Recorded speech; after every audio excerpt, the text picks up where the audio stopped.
ইয়াকুব রেসালাত আর নিজের কাজ ছাড়া অন্য কিছুই করে না। কয়েক হাজার বছরের প্রচলিত ইস্তার মন্দিরের সঙ্গে তার কি কাজ? যদি সে এটাই চায় যে সে তার পিতামহের দিন প্রচার করবে, তাহলে সে আমাদের পরিবারের সঙ্গে করুক। কিন্তু মানুষের বিশ্বাসকে কেন অবমাননা করছে? আমার মনে হয় আব্বা আপনি ভুল করছেন। সে অবমাননা করছে না, সত্য প্রচার করছে। আব্বাজান, কিছু মনে করবেন না। ইয়াকুব আসলে এক খোদার প্রতিনিধি হয়ে তার নিয়মকানুন সম্পর্কে জনগণকে সচেতন করে তুলছেন, যেটা তার কর্তব্য বলে মনে করছেন। যেরকম আপনার কর্তব্য ফাদ্দানের জনগণের নিরাপত্তা প্রদান করা। তোমরা তার মতো কঠোর ও বেপরোয়া হয়েছ। আমি যদি চাই দায়িত্ব পালন করতে, তাহলে তোমরা মরুভূমিতে ভবঘুরে হয়ে ঘুরবে। আব্বাজান, আমি আর আমার বোন লিয়া আমাদের স্বামীর দিনে অটল আছি, তাই এক খোদার আইন বাস্তবায়নে আমরা তাকে সাহায্য করেই যাব। তোমরা সবাই দেওয়ানা হয়ে গেছো। তোমরা কেউ আমার অবস্থার কথা চিন্তা করছো না। তোমরা কি জানো, ব্যাবিলনের ধর্মগুরু যদি জানতে পারে আমার ভাগিনা ইস্তারের বিরুদ্ধে অপপ্রচার চালাচ্ছে, তাহলে আমার কি অবস্থা হবে ভাবো। আমি তখন কতটা বিপদে পড়বো। ইয়াকুবের খোদার শক্তি ওই বাবেলের মন্দিরের ইস্তারের থেকে অনেক বেশি। আব্বাজান, আমাদের উচিত হচ্ছে আমাদের নিজেদের খোদাকে ভয় করা, ওই পাথরের খোদাকে নয়। আমার না তার খোদার সঙ্গে কোনো কাজ রয়েছে, না এদের খোদা। শুধু বলবো ইয়াকুবের কোনো অধিকার নেই ফাদ্দানের লোকের কাছে আমার অবস্থান নড়বড় করে দেয়া। কি হয়েছে রাহেলা? রাহেলা, রাহেলা, কি হয়েছে রাহেলা?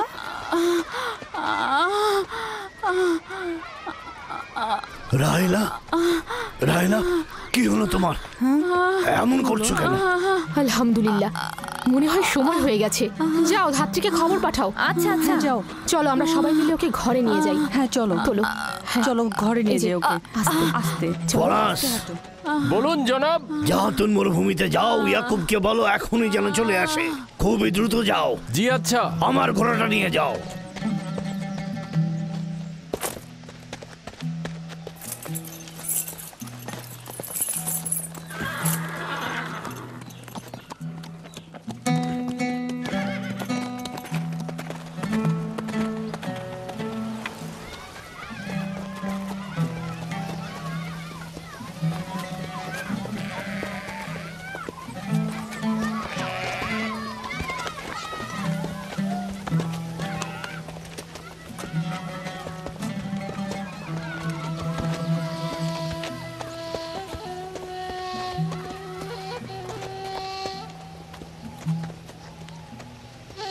রাখালেরা চতুষ্পদী প্রাণীগুলোকে হেদায়েত করে, আর নবুয়াত ইনসানদের হেদায়েত করে থাকে।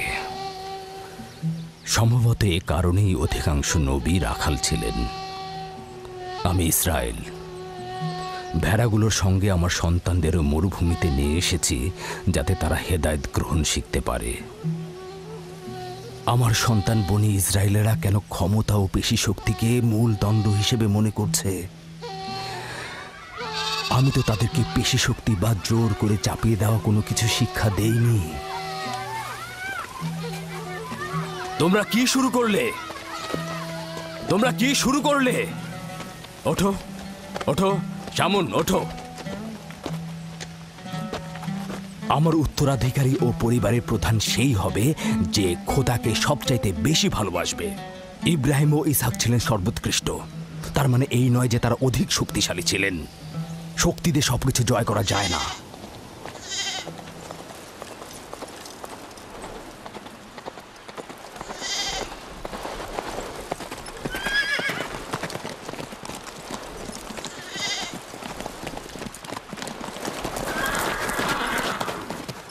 কি হয়েছে ফারাজ?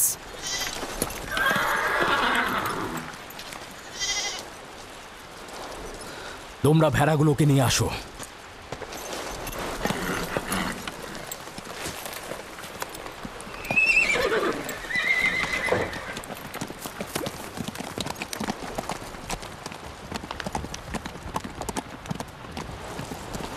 কিছু কি হয়েছে? আব্বাজান কোথায় গেলেন? কিছুই না, ভেড়াগুলোকে একত্রিত করো, আমরা ফিরে যাব।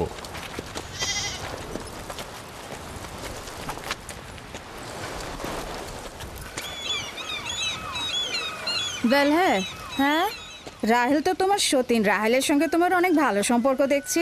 ওই সন্তান না থাকায় ভালো সম্পর্কটা ছিল, রাহেলের সাথেও ভালো সম্পর্ক ছিল, ওই ইয়াকুবের সাথেও ভালো সম্পর্ক